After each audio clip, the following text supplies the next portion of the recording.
26장.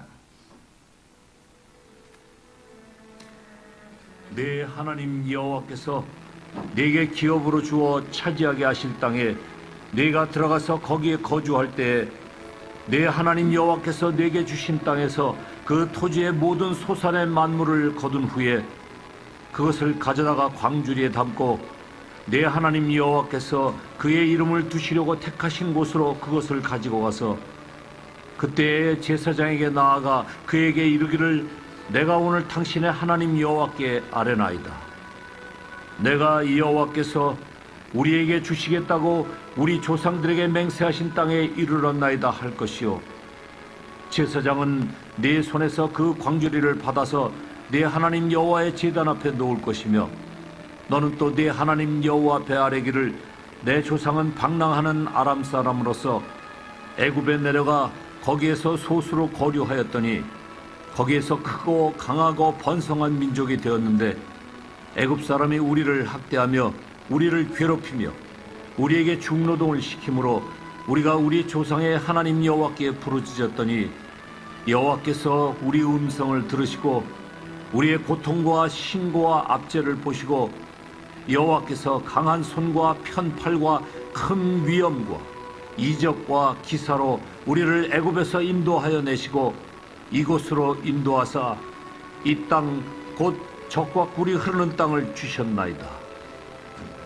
여호와여, 이제 내가 주께서 내게 주신 토지 소산의 만물을 가져왔나이다 하고 너는 그것을 네 하나님 여호와 앞에 두고 네 하나님 여호와 앞에 경배할 것이며 네 하나님 여호와께서 너와 네 집에 주신 모든 복으로 말미암아 너는 레위인과 너희 가운데에 거류하는 객과 함께 즐거워할지니라.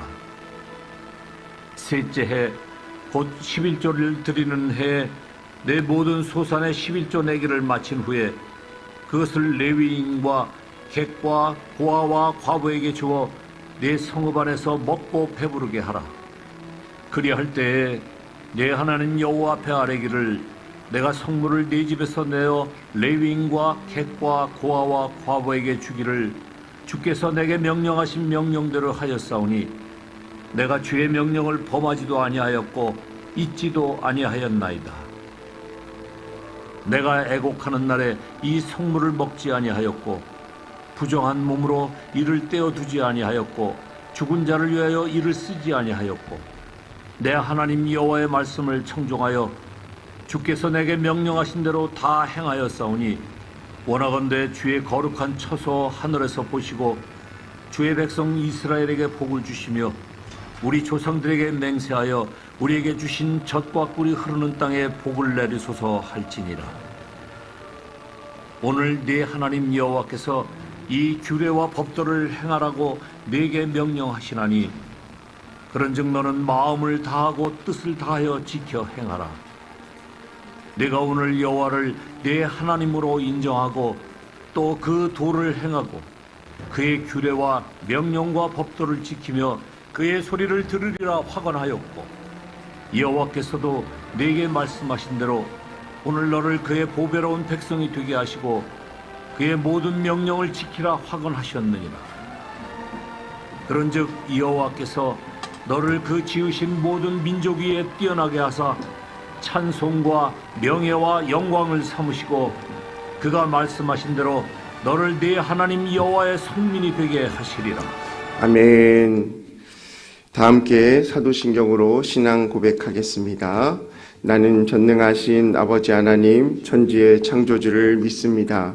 나는 그의 유일하신 아들 우리 주 예수 그리스도를 믿습니다. 그는 성령으로 잉태되어 동정녀 마리아에게서 나시고 본디오 빌라도에게 고난을 받아 십자가에 못 박혀 죽으시고 장사된 지 사흘 만에 죽은 자 가운데서 다시 살아나셨으며 하늘에 오르시어 전능하신 아버지 하나님 우편에 앉아 계시다가 거기로부터 살아있는 자와 죽은 자를 심판하러 오십니다. 나는 성령을 믿으며 거룩한 공교회와 성도의 교제와 죄를 용서받는 것과 몸의 부활과 영생을 믿습니다. 아멘. 다 함께 찬송가 400장 찬양하겠습니다. 찬송가 400장입니다. 험한 시험물 속에서 나를 건져주시고 노한 풍랑 지나도록 나를 숨겨주소서. 주여 나를 돌보시사 고이 품어주시고 험한 풍파 지나도록 나를 숨겨주소서. 권세 능력 무한하사 모든 시험 이기고 풍랑까지 다스리는 주님 앞에 비오니 주여 나를 돌보시사 고이 품어주시고 험한 풍파 지나도록 나를 숨겨주소서. 죄악 길에 빠진 이 몸 캄캄한데 헤매며 부르짖는 나의 원 들으소서 내 주여. 주여 나를 돌보시사 고이 품어주시고 험한 풍파 지나도록 나를 숨겨주소서.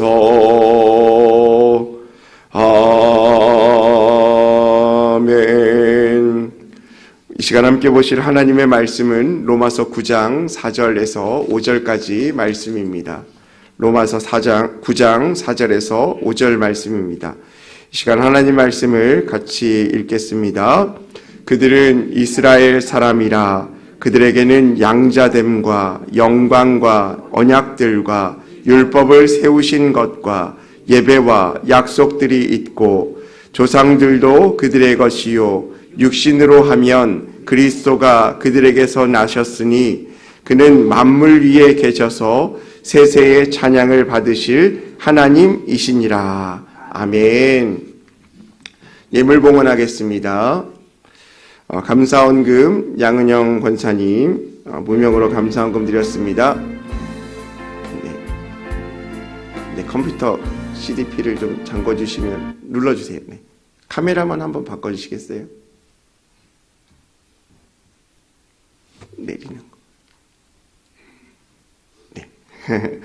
1,000번 제물 주님 복 주심에 감사드립니다. 황인보던 집사님 무명으로 1,000번 제물 2분 드리셨습니다. 1,000번 제물 유예림 김혜자 유영선 유준경 김준우 김준성 오선경 김유신 장진혁 장규식 김정옥 장진용 김서율 박연희 김봉재 성도님 예물 드렸습니다. 기도하겠습니다. 사랑과 은혜가 풍성하신 하나님 감사합니다. 우리의 삶의 모든 것을 아시는 주님께서 오늘도 우리에게 새로운 삶을 허락하여 주시고 단잠에서 깬 첫 시간 하나님의 앞에 나와 우리의 생명의 주인 되신 주님 앞에 예배드리게 하심을 감사드립니다. 오직 하나님 바라보고 믿음으로 살아가는 우리의 삶이 되게 하여 주시고 하나님께 예배하는 이 시간 우리의 삶을 온전히 드리는 귀한 시간 되게 하여 주옵소서. 주님 앞에 예물 드린 손길들이 있습니다. 이 예물을 기뻐 받아주시고 하나님의 귀한 일 가운데 사용하여 주시며 그 기도 제목들마다 주님께서 들으시고 응답하여 주옵소서. 또한 이 시간 간절한 마음으로 주 앞에 나와 간구하는 성도님들 한 분 한 분의 삶들을 기억하여 주시고 지켜주셔서 하나님의 은혜로 채워 주옵소서. 이 시간 말씀 가운데 나아갑니다. 그 말씀이 우리에게 힘되게 하여 주시고 깨닫는 영 허락하셔서 성령께서 주관하시는 귀한 은혜 시간 되게 하여 주옵소서. 감사드리며 예수님의 이름으로 기도합니다. 아멘. 안고 없는 찐빵이라는 말이 있습니다. 속빈 강정이라는 말도 있죠. 무슨 말입니까? 겉만 그럴싸하고 속은 실속이 없음을 비유하는 말입니다. 겉모양을 볼 때는 그럴싸한 모습을 띠고 있지만 만약에 안고가 없는 찐빵이라면 그것을 찐빵이라고 할 수 있겠습니까? 속이 빈 강정이라면 그것은 강정으로서의 어떤 가치를 더하지 못할 것입니다. 우리의 삶도 그러할 때가 참 많이 있죠. 믿음의 사람으로 믿음의 일꾼의 삶들을 나아갈 때 우리가 입술로 고백하고 삶으로 고백할 때는 하나님의 은혜로 살아간다, 하나님의 뜻대로 살아가고 싶다라고 고백하고 있지만 결과적인 우리의 삶의 모습 속에서는 하나님의 영광을 드러내지 못하고 나의 이기적인 마음과 인간적인 욕심으로 살아가는 우리의 모습이 비춰질 때가 많이 있다라는 것입니다. 오늘 사도 바울은 로마서 9장 4절에서 5절 말씀을 통하여서 그의 동족인 이스라엘 백성들의 모습이 이와 같다, 그래서 나의 마음은 아프고 슬프다라고 말씀하고 있습니다. 오늘 4절 말씀에 보니까 양자됨과, 그 이스라엘 백성을 어떻게 얘기하냐면 양자됨과 영광과 언약들과 율법을 세우신 예배와 약속이 그들에게 있었다라고 말합니다. 그러니까 하나님의 백성으로서 이미 언약 가운데 있었고 양자의 영을 받았으며 그리스도가 그들의 계보에서 날 만큼 하나님께서 그들을 축복하셨다라는 것입니다. 하지만 그들은 어떻습니까? 이런 축복 속에 살아가고 있지만 정작 그들의 겉모양, 언약의 형식, 율법의 형식은 있었지만 삶의 방향은 온전한 방향으로 살아가지 못하는 그 모습을 비추어가고 있었다라는 것입니다. 마치 안고 없는 찐빵처럼 겉모양만 또 형식만 남아 있다라는 것입니다. 여러분, 이런 형제들을 바라보면서 바울 사도가 가지는 마음이 바로 안타까운 마음입니다. 그것이 아닌데 얼마나 안타까웠으면 자신의 고통의 문제가 마치 저주를 받아 그리스도에게서 끊어진 듯하다라고 표현하기까지 합니다. 이스라엘 백성들의 저주의 문제, 그 문제를 자신의 고통의 문제로 아파하고 있다라는 것입니다. 그리스도의 은혜를 무시하고 사는 사람들인 것이죠. 여러분, 은혜를 모른다는 것이 무엇입니까? 바로 그리스도 안에서 끊어졌다라는 것입니다. 이스라엘은 항상 자랑합니다. 하나님의 언약의 백성이다. 그리고 우리가 하나님께 은혜를 받았고 선택을 받았다라고 이야기합니다.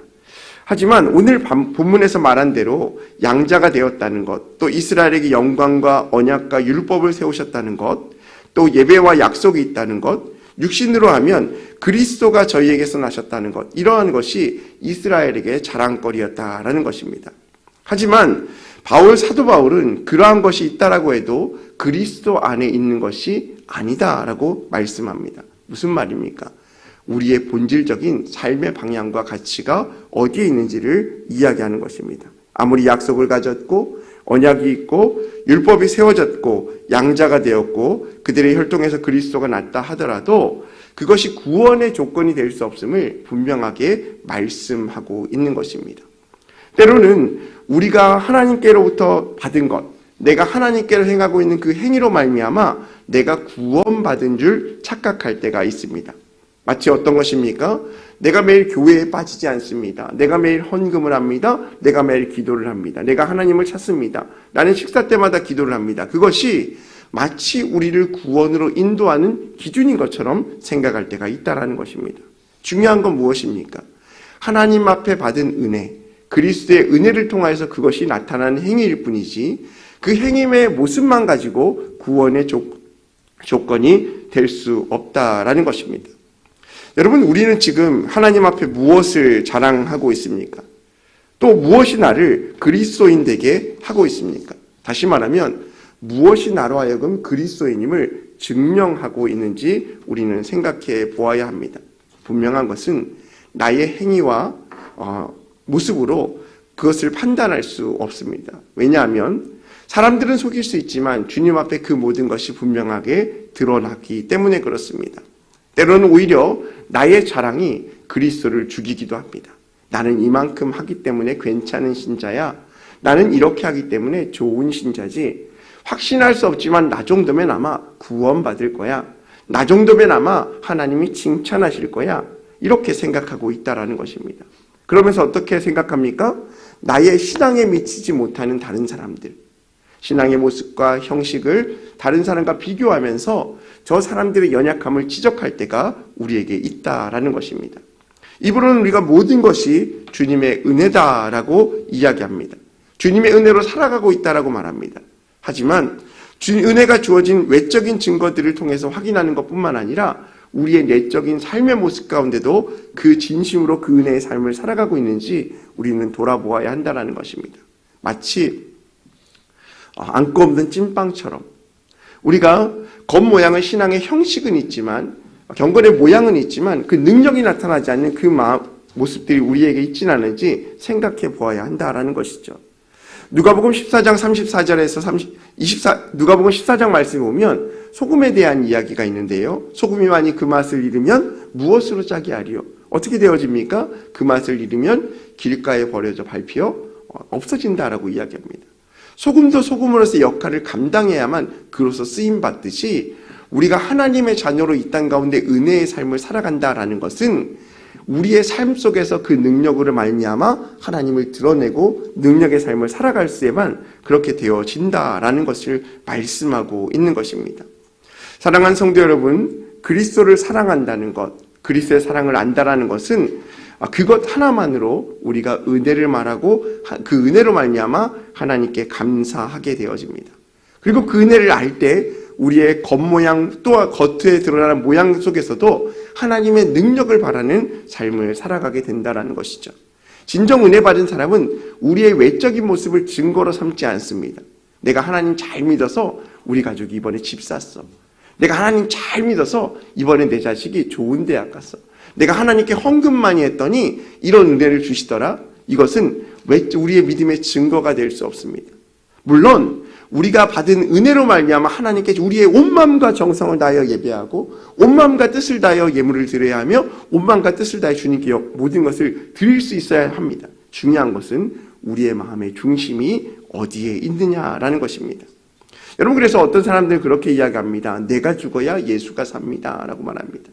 내 안에 자아가 커지면 예수님보다 내가 더 커지게 되어지고 하나님께 나의 삶을 맡기는 삶이 아니라 나의 삶 가운데 하나님을 도구로 사용하는 그런 경우가 되어진다라는 것이죠.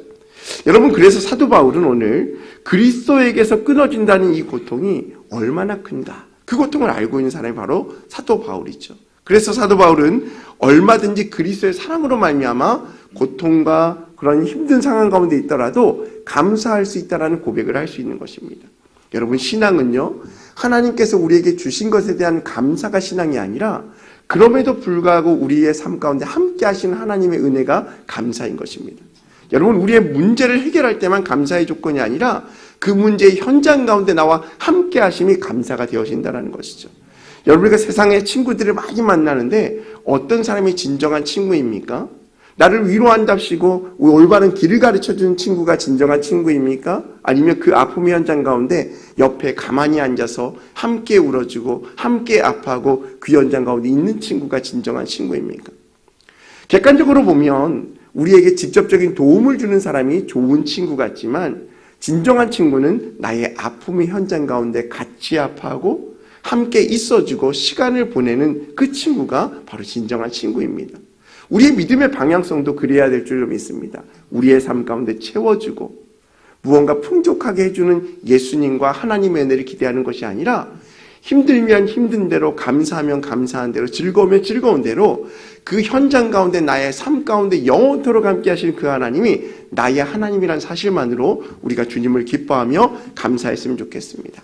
여러분, 오늘날의 삶이 우리가 어떤 방향으로 나아가야 할까요? 하나님께 우리가 집중했으면 좋겠습니다. 제가 인터넷을 보니까 어떤 글을 보다가 이런 재미있는 글이 있더라고요. 하나 소개해드리겠습니다. 어느 부부가 예배를 드리고 돌아가면서 주고받은 이야기래요. 아내가 이렇게 얘기합니다. 여보, 오늘 교회에서 김치 싸대기에 차를 새로 샀던데 한번 봤어요? 그러니까 남편이 이렇게 말합니다. 아니, 못 봤는데. 아내가 다시 이렇게 물어봅니다. 오늘 모 장로님 부인 권사님께서 밍크코트 입고 왔던데 참 예뻐 보이던데 봤어요? 나 못 봤는데 남편이 또 이렇게 얘기합니다. 아내가 또 이렇게 합니다. 오늘 목사님 설교할 때 넥타이가 살짝 오른쪽으로 삐뚤어졌던데 그건 봤나요? 남편이 또 얘기합니다. 아니 그것도 못 봤는데 라고 얘기합니다. 그러면 오늘 성가대 찬양하는 24의 입술 립스틱이 바뀌었던데 그건 봤나요? 라고 물어봅니다. 아니 그걸 볼 여유가 어디 있어? 예배 드려야지 이렇게 얘기합니다. 그러니까 아내가 마지막으로 이렇게 물어봅니다. 아니 당신은 오늘 예배 드리면서 뭘 본 거예요 도대체? 이렇게 얘기하니까 남편이 이렇게 얘기하는 겁니다. 오늘 예배 시간에 나는 목사님의 설교를 들었고 그 목사님의 설교를 통해서 예수님의 십자가를 보았어 라고 이야기하는 겁니다. 여러분 같은 예배를 드려도 우리가 보는 방향성과 가치가 다 다르다는 겁니다. 우리가 신앙생활을 해도 매일의 삶 가운데 보는 방향과 가치가 분명히 다릅니다. 여러분 우리의 삶의 모습이 어떤 삶으로 살아가야 할까요? 우리는 예배를 보는 것이 아니라 예배를 드려야죠. 하나님을 우리의 삶의 도구로 이용하는 것이 아니라 하나님께 우리의 삶을 맡겨야죠. 우리의 삶의 가치관이 우리의 인생의 주관에서 하나님께 바뀌어지기를 주님의 이름으로 소망합니다. 사랑하는 성도 여러분, 우리의 인생은 하나님께 맡겨드릴 때 하나님께서 우리와 동행하여 주십니다. 우리가 생각하는 대로 이루어지지 않는다 할지라도 그 아픔의 현장, 고통의 현장 가운데서도 나와 함께 하시는 그 하나님을 기대하면서 오늘도 우리의 인생 평범한 일상이지만 나와 동행하시고 함께 숨을 쉬시고 함께 길을 가시는 그 하나님과 동행하며 승리의 기쁨을 누릴 수 있는 저와 여러분의 삶이 되시기를 주님의 이름으로 소망합니다. 우리 시간 함께 금주의 기도 제목 가지고 기도하겠습니다. 카메라 화면 한번 바꿔주세요. 한번 읽겠습니다.